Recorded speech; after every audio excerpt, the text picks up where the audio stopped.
नमस्कार साथियों, स्वागत है आपका हमारे YouTube channel only paper practice में। दोस्तों, जो आज का पेपर प्रैक्टिस सेट है वो उत्तराखंड पीसीएस के द्वारा उत्तराखंड लोक सेवा आयोग का जो पीसीएस का एग्ज़ाम हुआ था मई 2022 में, जो मई 2022 में हुआ था, 2022 में जो उत्तराखंड पीसीएस का जो एग्ज़ाम हुआ था उससे संबंधित उसका पेपर प्रैक्टिस सेट हम लोग यहाँ पे करेंगे।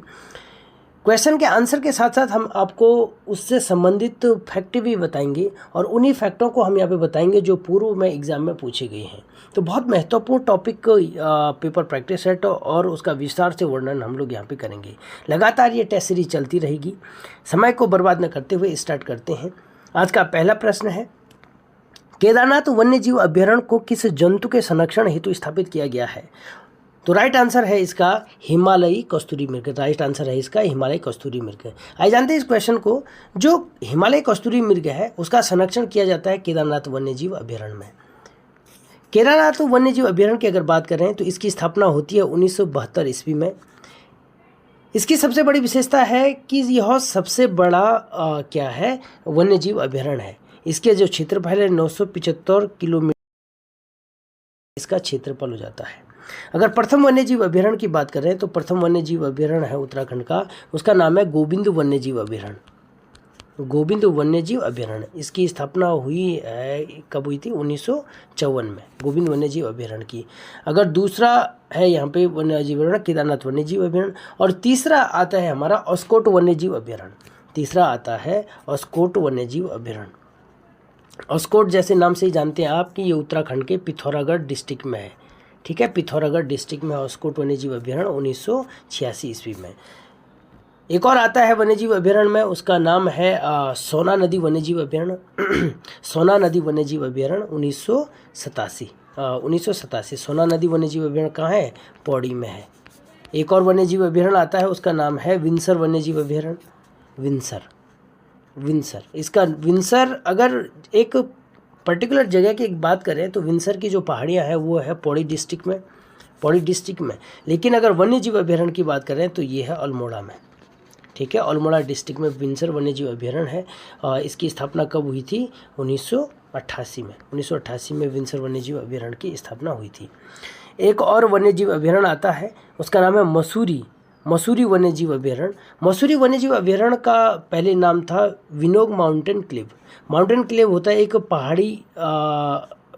पहाड़ी पक्षी होती है, पहाड़ी बटेर एक पक्षी है, और उस पक्षी के नाम से इस वन्यजीव अभ्यारण्य का नाम पड़ा।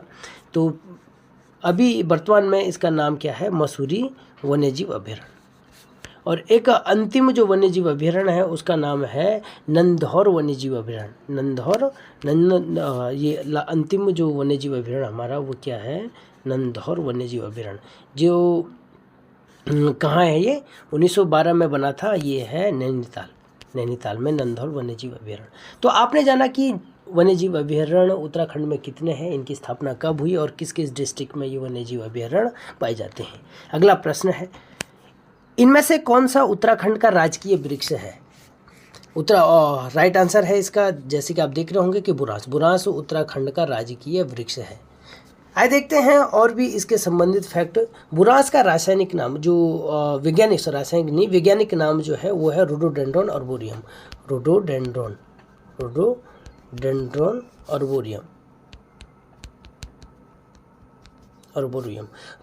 आर्बोरियम इसका क्या है? वैज्ञानिक नाम है। जो बुरांस है उसकी जो 1100 फीट की ऊंचाई पर 11,000 फीट की ऊंचाई पर यह बुरांस का जो पेड़ है वो पाया जाता है। अप्रैल से फरवरी से अप्रैल के महीने में बुरांस का जो क्या है वो फूल लगते हैं। जो सबसे बड़ी विशेषता है बुरांस की, इसको खाने से या इसके जो जूस हम लोग बनाते हैं उसमें मेथनॉल पाया जाता है, जो कि डायबिटीज़ के रोगियों के लिए क्या होता है? फायदेमंद होता है। आगे देखते हैं और भी फैक्ट देखते हैं। जैसे उत्तराखंड का राज्य पुष्प क्या है? वो है ब्रह्मकमल। उत्तराखंड का राज्य पुष्प है वो है ब्रह्मकमल। राज्य पशु हो गया उनका कस्तूरी मृग। आप जानते ही हैं कस्तूरी मृग क्या हो गया? हमारा राजकीय पशु है। राजकीय पक्षी हो गया हमारा मोनाल। जानते ही हैं आप इसको, मोनाल राजकीय पशु हो गया, सॉरी राज्य पक्षी हो गया। एक और चीज़ आती है यहाँ पे, राज्य वाद्य यंत्र। जो वाद्य यंत्र है उत्तराखंड का वो क्या है, वो है ढोल। ठीक है, ढोल 2015 में कब घोषित किया गया था इसे, राज्य वाद्य यंत्र 2015 में। एक और आता है हमारे पास राज्य खेल। राज्य खेल क्या है हमारा, 2011 में इसे घोषित किया गया था राज्य क्या है खेल, तो उसका नाम है फुटबॉल। ठीक है, फुटबॉल हमारा राज्य खेल है। तो थोड़ा बहुत उत्तराखंड से संबंधित कोई ये फैक्ट हम लोगों ने जाना। आगे देखते हैं। अगला प्रश्न है, निम्न में से किसे नोबेल शांति पुरस्कार 2021 से सम्मानित किया गया। राइट आंसर हो जाएगा इसका बेंजामिन लिस्ट और डेविड मैकमिलन। बेंजामिन लिस्ट और डेविड मैकमिलन। ठीक है, तो ये तो 2021 का है। अब आपके लिए महत्वपूर्ण हो जाता है कि जो 2023 का नोबेल पुरस्कार है उसको हम याद करके जाएं, क्योंकि 100% यहाँ से क्वेश्चन पूछता ही है। तो आइए जानते हैं नोबेल 2023 के नोबेल पुरस्कार किस किस को मिला। अगर नोबेल पुरस्कारों की बात करें, 2023 में जो चिकित्सा के क्षेत्र में नोबेल पुरस्कार मिला था वो कैटालिन कारिको जो हंगरी के रहने वाले थे, और दूसरे मिले थे डू विसमैन, इनको मिला था चिकित्सा का नोबेल पुरस्कार। एग्जाम में ये भी पूछा गया था कि ये किस देश के रहने वाले हैं, तो आपको ये देश के नाम भी याद रखने जरूरी हैं। जो भौतिकी का नोबेल पुरस्कार दिया गया वो 3 लोगों को दिया गया। एक का नाम है पियरे ऑगस्टिनी जो अमेरिका के हैं, दूसरा था फेरेंक क्रॉस को हंगरी के रहने वाले हैं, और तीसरा है एनी एल हुइलर, ये फ्रांस के रहने वाले हैं। ठीक है, तो ये है भौतिकी का नोबेल पुरस्कार। अगला जो पुरस्कार दिया गया था रसायन का, वो दिया गया था, ये भी 3 लोगों को दिया गया था। ये था बारवेडी, ब्रूस और एकिमो। ठीक है, ये 3 लोगों को दिया गया था। ये देश का नाम भी आप लोग याद रखेंगे, ये भी पूछ लेता है। जो शांति का नोबेल पुरस्कार मिला था वो मिला था 2023 में नरगिस मोहम्मदी को। ईरान की रहने वाली है ये नरगिस मोहम्मदी। इन्होंने क्या काम किया था, ईरान में महिलाओं के उत्पीड़न के खिलाफ इन्होंने लड़ाई लड़ी थी। ईरान में महिलाओं यानी कि मानवाधिकार के लिए इन्होंने काम किया था। ठीक है, महिलाओं का जो उत्पीड़न हुआ था उनके खिलाफ इन्होंने लड़ाई लड़ी थी। ठीक है, अगला है अर्थशास्त्र का जो नोबेल पुरस्कार मिला था वो मिला था क्लाउडिया गोल्डिन को, ये अमेरिका के रहने वाले हैं। और जो साहित्य का नोबेल पुरस्कार मिला था वो किसको मिला था, जॉन ओलाव फॉस्को नार्वे के रहने वाले हैं। तो ये है नोबेल पुरस्कार 2023। तो ये एग्ज़ाम में पूछने की इसकी भरपूर संभावना है, तो आप इसे याद कर लीजिएगा। अगला प्रश्न है, अन्नपूर्णा पर्वत पर चढ़ने वाली प्रथम भारतीय महिला कौन है। तो राइट आंसर है इसका कौन है, प्रियंका मोहिते, है ना, प्रियंका मोहिते अन्नपूर्णा पर्वत कहाँ है, ये है नेपाल में। ठीक है, भारत और नेपाल के बीच कौन सा पर्वत है, कंचनजंगा जो सिक्किम में है। ठीक है, कंचनजंगा सिक्किम में है। तो जो विश्व के जो बहुत बड़े जितने भी बड़े पर्वत हैं, आमतौर पे मकाऊ, महोत्से, क्या नाम है ये सारे, एवरेस्ट वगैरह, ये सारे कहाँ हैं, नेपाल में ही स्थित हैं। अगला प्रश्न है, स्वर्गीय लता मंगेशकर को भारत का सर्वोच्च नागरिक सम्मान भारत रत्न किस वर्ष प्रदान किया गया। तो राइट आंसर तो 2001 है इसका, उस समय इनकी डेथ हुई थी इसलिए ये क्वेश्चन आ गया था। लेकिन भारत रत्न से संबंधित जितने भी प्रश्न है वो आपको पूर्व की वीडियो में मैं आपको कंप्लीट बता चुका हूँ, तो दोबारा बताना उचित नहीं है। अगला प्रश्न है, मिताली एक्सप्रेस एक नई यात्री रेल है जिसका हाल ही में उद्घाटन किया गया था। ढाका को किस भारतीय शहर से जोड़ती है। इस क्वेश्चन करंट अफेयर तो उस समय का है, लेकिन इसका इंपॉर्टेंस आज भी है। जो न्यू जलपाईगुड़ी है ये है वेस्ट बंगाल में। ठीक है, वेस्ट बंगाल से ये जाती है ढाका। जो ये रेल है मिताली एक्सप्रेस वेस्ट बंगाल से ढाका जाती है। ठीक है, और इसके अलावा 2 और ट्रेन जाती है भारत और ढाका के बीच में। एक का नाम है मैत्री एक्सप्रेस, और दूसरा है मैत्री एक्सप्रेस, दूसरा है बंधन एक्सप्रेस। ये 2 एक्सप्रेस भारत और बांग्लादेश के बीच में ये चलती है। तो अब कुल मिला के कितने रेल होगी, 3 रेल, मिताली, बंधन और मैत्री एक्सप्रेस। अगला प्रश्न है, the world Vineeth his feet निम्न में से किसकी जीवनी है। तो राइट आंसर था इसका पुनीला गोपीचंद। ठीक है, पुनीला गोपीचंद जो बैडमिंटन के खिलाड़ी हैं। ठीक है, कोच हैं ये अभी तो कोच हैं ये, तो ये बैडमिंटन के खिलाड़ी रह चुके हैं। अगला प्रश्न है, किस भारतीय डॉक्यूमेंट्री को ऑस्कर 2022 के लिए नामित किया गया था। तो राइट आंसर था उसका राइजिंग विद फायर। अगर ऑस्कर पुरस्कार 2023 की बात करें तो उसमें जो सर्वश्रेष्ठ फिल्म थी उसका नाम था एवरीथिंग।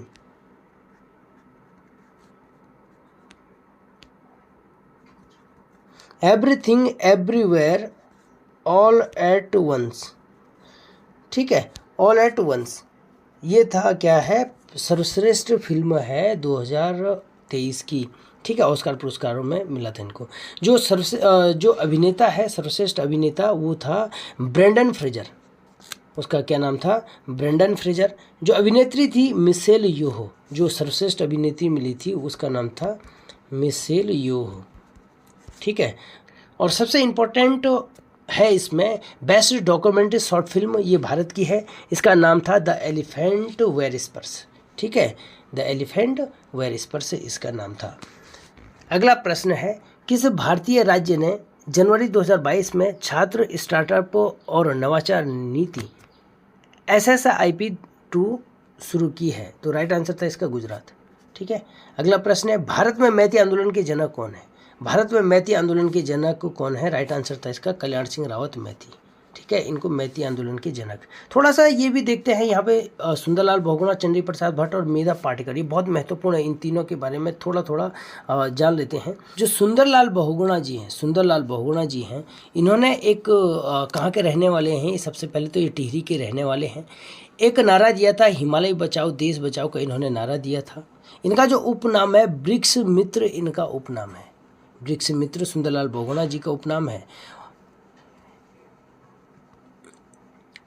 कई बार एग्जाम में ये प्रश्न पूछे गए हैं। अगर चंडी प्रसाद भट्ट की बात करें तो चंडी प्रसाद भट्ट जी ये चमोली के रहने वाले हैं, चमोली डिस्ट्रिक्ट के। इनका जो महत्वपूर्ण काम था, इन्होंने दसोली ग्राम स्वराज मंडल की स्थापना की थी और डालियों का दगड़ा एक यहाँ पे इन्होंने एक मूवमेंट चलाया था।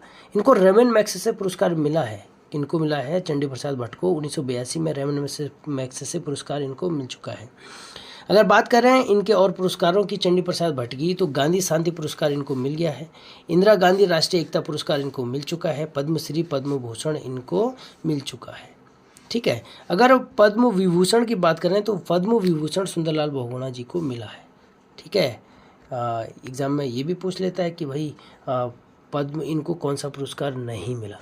तो पद्म श्री और पद्म भूषण सुंदरलाल बहुगुणा जी को नहीं मिला, इनको पद्म विभूषण मिला है। और चंडी प्रसाद भट्ट को पद्म विभूषण नहीं मिला है, पद्मश्री और पद्म भूषण।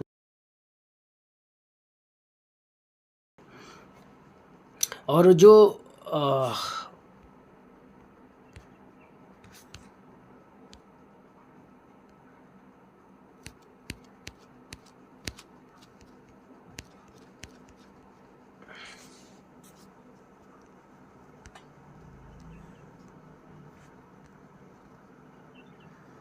जो मेघा पाटकर है, इनको आप जानते होंगे कि इन्होंने नर्मदा नदी पर जो डैम बन रहा था उसका बहुत विरोध किया था। तो नर्मदा नदी बचाओ में इनका बहुत महत्वपूर्ण योगदान है ना। इन्होंने आंदोलन किया था। इनका नाम है मेधा पाटकर। अगला प्रश्न है, उत्तराखंड में किस स्थान पर भारतीय मौसम विज्ञान विभाग ने एक डॉपलर वेदर रडार स्थापित किया था? तो राइट आंसर है इसका मुक्तेश्वर में। इस प्रश्न को देखते हैं। जो ये मुक्तेश्वर है नैनीताल में ये मुक्तेश्वर एक शहर पड़ता है।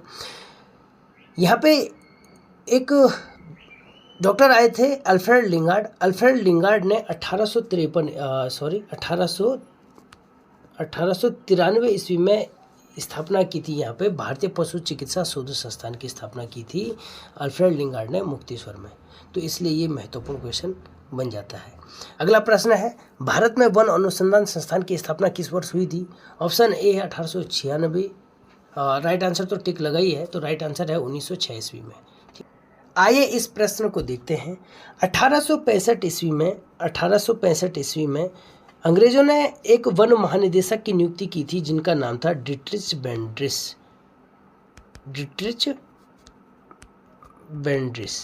ठीक है, बेंड्रिस। इन्होंने क्या किया कि एक स्कूल की स्थापना की जिसका नाम था फॉरेस्ट स्कूल ऑफ देहरादून। जिसका क्या नाम था? Forest school of Dehradun. 1878 ईस्वी में एक स्कूल की स्थापना की थी जिसका नाम था फॉरेस्ट स्कूल ऑफ देहरादून। आगे चलकर इसका नाम परिवर्तन हो जाता है और इसका नाम ये क्या रख देते हैं? Imperial forest school. Imperial forest school. ठीक है, ये कब रखते हैं? 1884 ईस्वी में। होता क्या है, बाद में आवश्यकता पड़ती है कि इस स्कूल में शोध के कार्य भी होने चाहिए, वन से संबंधित शोध के कार्य भी होने चाहिए, यानी रिसर्च के कार्य भी होने चाहिए। तो उन्होंने क्या किया, 1906 ईस्वी में एक रिसर्च सेंटर यहाँ पे खोला और उसका नाम दे दिया क्या नाम दे दिया? Imperial forest research institute. उसका नाम क्या दे दिया? इंपीरियल फॉरेस्ट रिसर्च इंस्टीट्यूट नाम दे दिया 1906 ईस्वी में इसका नाम। स्वतंत्रता के बाद इसका नाम FRI रखा गया। ठीक है, जो FRI है ना, देहरादून का FRI है, तो स्वतंत्रता के बाद इसका नाम FRI पड़ा। तो 1906 ईस्वी में इसकी स्थापना होती है, जो वन अनुसंधान संस्थान है। ठीक है, उस समय इसका नाम क्या था? इंपीरियल क्या था? Forest research institute. अगला प्रश्न है, निम्नलिखित समाचार पत्रों में से किसने प्रतिष्ठित लोक सेवा श्रेणी में पुलित्जर पुरस्कार 2021 जीता? तो 2021 में पुलित्जर पुरस्कार जीता था किसने? लोक सेवा श्रेणी में। बहुत जो पत्रकारिता के क्षेत्र में पुलित्जर पुरस्कार दिया जाता है अमेरिका के द्वारा, और उसमें बहुत सारे हैं, जैसे लोक सेवा में और भी समाज सेवा के कार्यों में और राजनीतिक लेखन में, एडिटिंग एडिटर के, तो बहुत सारे क्षेत्रों में ये पुलित्जर पुरस्कार दिया जाता है। तो लोक सेवा की श्रेणी में जो दिया गया था उस समय न्यूयॉर्क टाइम्स को दिया गया। ठीक है, आइए पुलित्जर पुरस्कारों के बारे में जानते हैं। जो राष्ट्रीय रिपोर्टिंग के लिए मिला था वो मिला था वाशिंगटन पोस्ट है, द वाशिंगटन पोस्ट की कैरोलिन किशनर को मिला था। इसी प्रकार और भी क्षेत्रों में मिला जो पुलित्जर पुरस्कार, आप लोग स्क्रीनशॉट ले सकते हैं। व्याख्यात्मक रिपोर्टिंग में मिला, स्थानीय रिपोर्टिंग में मिला, अंतर्राष्ट्रीय रिपोर्टिंग में, ऑडियो रिपोर्टिंग में, ब्रेकिंग न्यूज़ रिपोर्टिंग में और फीचर फोटोग्राफी में। तो ये सब क्या मिला था हमें यहाँ पे पुलित्जर पुरस्कार मिला। तो आप लोग इसका स्क्रीनशॉट ले लीजिए, इसे याद कर सकते हैं 2023 का। जो 14वां क्वेश्चन है, निम्न में से सुमेलित नहीं है, ये है ओलंपिक 2020 से। तो अभी इसका इम्पोर्टेंस तो नहीं है, लेकिन आपको, और 2024 में ओलंपिक खेल खेला जाना बाकी है, लेकिन आप जो 2023 में राष्ट्रमंडल और एशियन गेम्स है, इसके बारे में आपको जानकारी होनी जरूरी है कि किसको कौन सा पदक मिला। तो 19वां एशियाई खेल में जो हुआ था, 19वां एशियाई खेल वो हुआ था हांगझाओ, और ये कई बार प्रश्न भी पूछ लिया गया है। ठीक है, हांगझाओ ये है चाइना में। भारत ने इसमें टोटल 107 पदक जीते, ये भी एग्जाम में पूछा गया है। कुल स्वर्ण जीता था 28, ये भी एग्जाम में पूछा गया है। रजत जीता था 38 और कांस्य जीता था 41। ठीक है, तो भारत ने एशियाई गेम्स में कुल 107 पदक जीते, 28 स्वर्ण, 38 रजत और 41 कांस्य पदक के साथ। वहीं जो राष्ट्रमंडल खेलों की बात करें तो 2022 में भारत ने टोटल कितने पदक जीते थे? 22 तो इन्होंने स्वर्ण जीता था, और 22 स्वर्ण जीता था, 16 इन्होंने रजत जीता था और 30 इन्होंने कांस्य जीता था। तो टोटल कितने पदक हो गए? 20, 20, 40, 50, 6, 56, 57, 58, 3, 61, टोटल 61 पदक जीते थे भारत ने। ठीक है, राष्ट्रमंडल खेल में। जो राष्ट्रमंडल खेल और एक महत्वपूर्ण है, 2026 में राष्ट्रमंडल खेल कहाँ खेला जाएगा? विक्टोरिया, ऑस्ट्रेलिया में खेला जाएगा। राष्ट्रमंडल खेल कहाँ है? विक्टोरिया में, 2026 में। वहीं जो एशियाई गेम्स है, अगला जो 20वां एशियाई गेम्स है वो आइची नगोया जापान का एक शहर है, 2026 में खेला जाएगा उसका, जापान में। ठीक है, जापान में खेला जाएगा एशियाई गेम्स। तो आपने ये जाना खेलों के बारे में। अगला प्रश्न है, भारत में मेजर ध्यानचंद खेल विश्वविद्यालय की स्थापना किस स्थान पर की जा रही है? तो राइट आंसर है इसका मेजर ध्यानचंद पुरस्कार के बारे में भी आपको मैं पहले वीडियो में बता चुका हूँ। अगला प्रश्न है, दिसंबर 2020 में गृह मंत्रालय ने सशस्त्र बल विशेष शक्तियां अधिनियम 1958 के अंतर्गत निम्न में से किस राज्य को 6 महीने के लिए अशांत क्षेत्र घोषित कर लिया? तो ये तो होगा नागालैंड। ठीक है, नागालैंड। अगला प्रश्न है यहाँ पे, निम्न में से भारत के किस रेलवे स्टेशन को हाल ही में निजी क्षेत्र की सहभागिता के साथ एयरपोर्ट की तरह आधुनिक सुविधाओं वाला बनाया गया? तो ये क्या है? कमलापति रेलवे स्टेशन भोपाल में है। ठीक है, देखो लगातार करंट अफेयर के प्रश्न आपसे पूछे जा रहे हैं, तो आने वाले जो एग्ज़ाम होगा इसमें भी करंट अफेयर के क्वेश्चनों की भरमार रहेगी। ठीक है, ये क्वेश्चन ये इम्पोर्टेंट क्वेश्चन है। जंगली हाथियों को रेलवे ट्रैक से दूर रखने के लिए पूर्वोत्तर सीमांत रेलवे द्वारा अपनाई गई अनूठी रणनीति का नाम क्या था? क्या नाम था इसका? Plan B. ठीक है, इसका नाम था प्लान बी। विश्व रैपिड शतरंज 2021 किसने जीता था? वैसे इम्पोर्टेंट नहीं है। आप देख रहे होंगे कि बहुत सारे खेल से संबंधित क्वेश्चन पूछे जा रहे हैं, तो ये तो 2021 का करंट अफेयर का क्वेश्चन है, तो आज इम्पोर्टेंट नहीं है। आज का पेपर डिस्कशन का अंतिम क्वेश्चन रहेगा, फिर अगले कल आपको इससे आगे मिलेगा, बहुत इंपॉर्टेंट है। विश्व में ओजोन दिवस कब मनाया जाता है? 16 सितंबर। 16 सितंबर को क्यों मनाया जाता है? बहुत इंपॉर्टेंट है। 4-5 क्वेश्चन आपके यहाँ पे कंप्लीट होगा। हुआ क्या कि ओजोन परत को बचाने के लिए सर्वप्रथम 1985 ईस्वी में वियना में एक कॉन्फ्रेंस होती है। वियना ऑस्ट्रिया है, यूरोप का एक देश है ऑस्ट्रिया, और उसकी राजधानी है वियना। तो वियना में ओजोन परत के संरक्षण के लिए विश्व के देश मिलते हैं और उसके लिए वहाँ पे ओजोन परत को बचाने के लिए कॉन्फ्रेंस करते हैं। आगे चलकर क्या होता है कि 1987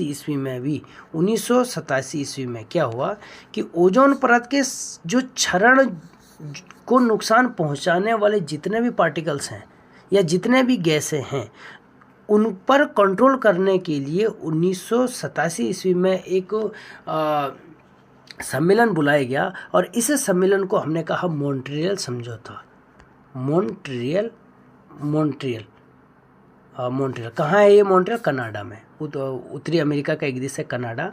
तो कनाडा का एक शहर है मॉन्ट्रियल। तो 1987 ईस्वी में मॉन्ट्रियल में विश्व के तमाम देश जो ओजोन परत को नुकसान देने वाले जो गैसें हैं, जो जितने भी पार्टिकल्स हैं, उन पर कंट्रोल करने के लिए ये मॉन्ट्रियल समझौता बुलाया गया, है ना। तो ये मॉन्ट्रियल समझौता 1987 ईस्वी में किस लिए था? ओजोन परत के संरक्षण के लिए। तो 1985 में था ओजोन परत का संरक्षण, लेकिन ओजोन परत को नुकसान देने वाली गैसों या पार्टिकल्स को कम करने के लिए जो बात हुई थी वो मॉन्ट्रियल समझौता में हुआ था।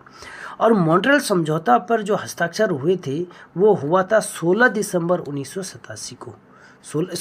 सितंबर 1987 को। इसीलिए 16 सितंबर से ही विश्व ओजोन दिवस मनाया जाता है, 16 सितंबर को। आई बात समझ में? मॉन्ट्रियल समझौता के तहत। अब यह क्वेश्चन पूछता है कि ये लागू कब हुआ? तो लागू हुआ था यह 1 जनवरी 1989 को मॉन्ट्रियल जो हुआ था, मॉन्ट्रियल समझौता हुआ था, ये लागू हुआ था। तो साथियों, आज केवल 20 क्वेश्चन आपने देखे। इससे आगे की सीरीज लगातार चलती रहेगी। आप चैनल को लाइक करिए, शेयर करिए, सब्सक्राइब करिए, ताकि वीडियो की पहली अपडेट आप तक पहले पहुंचे। आप सबका बहुत बहुत धन्यवाद। नमस्कार।